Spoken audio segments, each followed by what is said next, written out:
เคยสงสัยกันไหมครับว่าโรงพยาบาลเอกชนใหญ่ๆที่เราเห็นกันเนี่ยเบื้องหลังจริงๆแล้วใครเป็นเจ้าของวันนี้เราจะมาเจาะลึกอาณาจักรธุรกิจโรงพยาบาลในบ้านเรากันซึ่งบอกเลยว่าขับเคลื่อนโดยตระกูลมหาเศรษฐีระดับท็อปของประเทศทั้งนั้นเลยครับใช่แล้วครับธุรกิจโรงพยาบาลเอกชนที่มีมูลค่ามหาศาลในบ้านเราเนี่ยจริงๆแล้วถูกกุมบังเหียนโดยตระกูลใหญ่ๆแค่ไม่กี่ตระกูลเท่านั้นเองนะครับและที่มันน่าสนใจมากๆเลยก็คือแต่ละตระกูลเนี่ยมีกลยุทธ์มีวิธีการทำธุรกิจที่โอ้โหแตกต่างกันแบบคนละขั้วเลยโอเคครับงั้นเรามาเริ่มกันที่เจ้าตลาดพี่ใหญ่ที่สุดในวงการนี้กันก่อนเลยนั่นก็คืออาณาจักร BDMS อาณาจักรนี้เริ่มต้นจากวิสัยทัศน์ของคุณหมอท่านเดียวนะครับนายแพทย์ประเสริฐปราสาททองโอสถที่ก่อตั้งโรงพยาบาลกรุงเทพขึ้นมาตั้งแต่ปี 2515 และจากจุดเริ่มต้นวันนั้นนะครับก็ค่อยๆเติบโตขยายอาณาจักรจนกลายเป็นเครือข่ายโรงพยาบาลที่ใหญ่ที่สุดในประเทศไทยภายใต้ชื่อ BDMS หรือบริษัทกรุงเทพดุสิตเวชการจำกัดมหาชนที่เรารู้จักกันดีแล้วถ้าถามว่าใหญ่แค่ไหนก็นี่เลยครับมากกว่า50แห่งคือมันไม่ใช่แค่ในประเทศไทยอย่างเดียวนะครับเครือข่ายของเขาเนี่ยขยายไปทั่วภูมิภาคเลยด้วยซ้ำเรียกว่าเป็นเครือข่ายที่ทั้งใหญ่ทั้งแข็งแกร่งและก็ครอบคลุมที่สุดในตอนนี้เลยก็ว่าได้แล้วผมเชื่อเลยนะว่าหลายคนอาจจะคาดไม่ถึงว่าโรงพยาบาลดังๆที่เราคุ้นชื่อกันดีมากไม่ว่าจะเป็นสมิติเวชพญาไทเปาโลหรือแม้กระทั่ง BNH เนี่ยทั้งหมดนี้จริงๆแล้วเป็นส่วนหนึ่งของอาณาจักร BDMS ทั้งสิ้นเลยครับเอาล่ะนอกจากพี่ใหญ่เบอร์หนึ่งอย่าง BDMS แล้วเนี่ยในวงการนี้ก็มีผู้เล่นรายใหญ่อื่นๆอีกนะครับที่น่าสนใจคือแต่ละเจ้าเนี่ยมีสไตล์มีรูปแบบธุรกิจที่เป็นเอกลักษณ์ของตัวเองมากๆเราไปรู้กันต่อเลยดีกว่ามาทำความรู้จักกับอีกหนึ่งผู้เล่นรายสำคัญกันครับกลุ่มโรงพยาบาลบางกอกเชนฮอสพิทอลหรือที่เรียกสั้นๆว่า BCH ซึ่งกลุ่มนี้เนี่ยนำทัพโดยศาสตราจารย์นายแพทย์เฉลิมหานพาณิชย์ถือเป็นอีกหนึ่งขั้วอำนาจที่สำคัญมากๆในตลาดโรงพยาบาลเอกชนบ้านเราเลยถ้าพูดถึง BCH แบรนด์หลักๆที่หลายคนน่าจะนึกออกเลยก็คือโรงพยาบาลเกษมราษฎร์นี่แหละครับซึ่งเขาก่อตั้งแห่งแรกมาตั้งแต่ปี 2527 แล้วนะ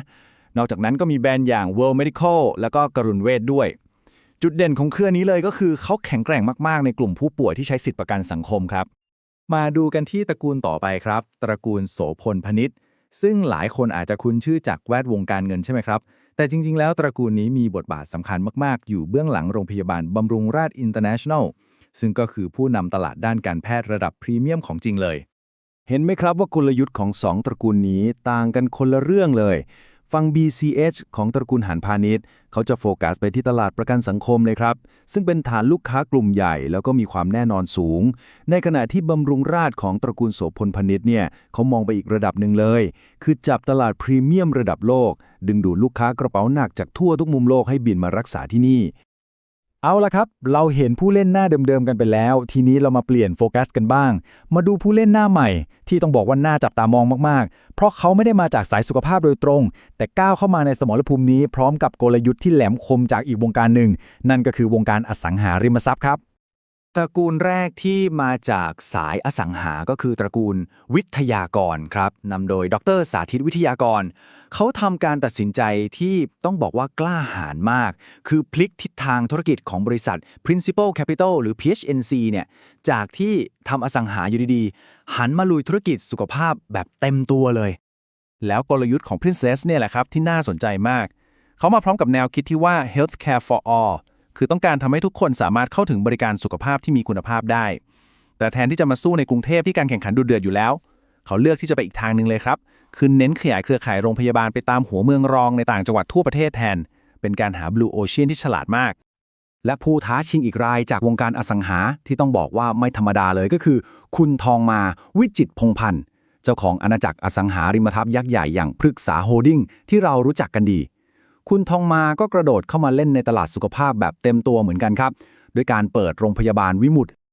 มันเป็นเส้นทางการขยายธุรกิจที่น่าทึ่งมากเลยนะครับคือจากการเป็นเบอร์ต้นๆในตลาดอสังหาริมทรัพย์ก็ข้ามห้วยมาสร้างผู้เล่นหน้าใหม่ที่พร้อมจะท้าชิงในวงการสุขภาพซึ่งเป็นอะไรที่น่าจับตามองสุดๆคำถามคือแล้ววิมุตติจะมาแข่งกับใครเขาจะเจาะตลาดกลุ่มไหนคำตอบก็คือกลุ่มลูกค้าระดับกลางถึงบนครับพูดง่ายๆก็คือเขาพยายามจะหาช่องว่างตรงกลางสร้างทางเลือกใหม่ให้กับคนที่มีกำลังซื้อแต่อาจจะไม่ได้อยากจ่ายแพงระดับพรีเมียมสูงสุดซึ่งนี่เป็นการสร้างสมรภูมิใหม่ในเซกเมนต์ที่น่าสนใจมากๆเลยครับทีนี้พอเราเห็นภาพผู้เล่นทั้งหน้าเก่าหน้าใหม่กันครบแล้ว ลองมาถอยออกมาดูภาพใหญ่กันหน่อยดีกว่าครับ มาดูวิวัฒนาการของสมรภูมินี้กัน ว่าตลอดหลายปีที่ผ่านมาเนี่ยการแข่งขันมันเปลี่ยนแปลงไปยังไงบ้าง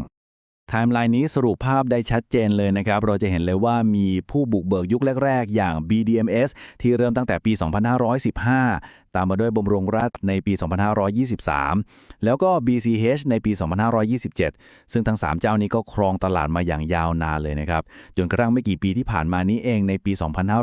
2561 Prince ก็พลิกธุรกิจเข้ามา แล้วก็ปี 2564 วิมุตต์ก็เปิดตัวทำให้สมรภูมินี้กลับมาร้อนระอุขึ้นอีกครั้งหนึ่งเลย และนี่ก็คือบทสรุปในภาพเดียวเลยครับ ภาพรวมของทั้ง5อาณาจักรที่ทำให้เราเห็นกลยุทธ์ของแต่ละตระกูลในแบบชัดๆ ตั้งแต่ BDMs ที่ใช้ขนาดเข้าสู้ครองตลาดด้วยเครือข่ายที่ใหญ่ที่สุด ไปจนถึง BCH กับบำรุงราษฎร์ที่เน้นตลาดเฉพาะกลุ่มของตัวเอง และปิดท้ายด้วยผู้ท้าชิงหน้าใหม่อย่าง PINC กับวิมุตที่เข้ามาหาช่องว่างใหม่ๆในตลาด แต่ละคนมีเกมของตัวเองที่ชัดเจนมาก พอเรามองภาพการแข่งขันที่ดุเดือดของอาณาจักรโรงพยาบาลเหล่านี้แล้ว มันก็เกิดคำถามสำคัญขึ้นมานะครับว่าแล้วการแข่งขันทั้งหมดนี้สุดท้ายแล้วมันดีกับใครกันแน่ เป็นประโยชน์กับผู้ลงทุน เป็นประโยชน์กับคนไข้อย่างเราๆหรือว่ามันดีต่อระบบสาธารณสุขโดยรวมของประเทศกันแน่ ก็นับเป็นคำถามที่น่าเก็บไปคิดต่อกันนะครับ